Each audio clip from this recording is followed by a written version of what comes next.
Torah, qu'on le veuille ou pas, toute l'histoire des nations du monde n'a existé que par rapport à Israël. Nous sommes le peuple de l'histoire, nous sommes l'histoire elle-même. Le coq dans la Kabbale représente l'orgueil absolu. La France, c'est un pays qui est hypocrite, qui s'offre au plus offrant et qui est prêt à abandonner un pays, une culture entière à l'islam uniquement pour des enveloppes données en dessous de la table. Et la France, comme elle adore l'oseille et qu'elle est hyper hypocrite, elle est prête à vendre sa mère pour avoir des honneurs et de l'argent. De tous les pains qui existent dans le monde entier, le seul qui ressemble à un serpent, c'est laquelle?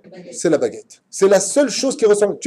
Tu prends une baguette, tu lui mets 2 yeux, tu lui fais une bouche avec 2 dents, c'est quoi? C'est un serpent. Français no colosco. Je ne parle pas le français, je parle que l'hébreu, je suis israélite, je suis hébreu sur une terre qui m'appartient. C'est le langage qui nous est réservé. La France cache en elle toute la réparation par laquelle nous devons nous réparer. C'est pas pour rien d'ailleurs que l'alia la plus appréciée du gouvernement israélien, c'est l'alia française de tous ceux qui montent. Et pourquoi? Alia la plus antipathique mais la plus productive. La France, c'est le pays, mais peuvent sortir aussi les plus grandes pourritures de l'histoire de l'humanité, ceux qui nous ont vendus facilement pour un sourire ou tout simplement pour prendre notre or, nos trésors, nos appartements. Et il n'y a pas mieux que le peuple français pour agir de la sorte. Il n'y a pas mieux que pour ça. Pourquoi Dafka est en France si on sait que c'est un pays qui pourrit? On est bien d'accord, très bien. Quand on cherche des diamants, on les cherche où? Dans la boue. La France a beaucoup de choses à livrer.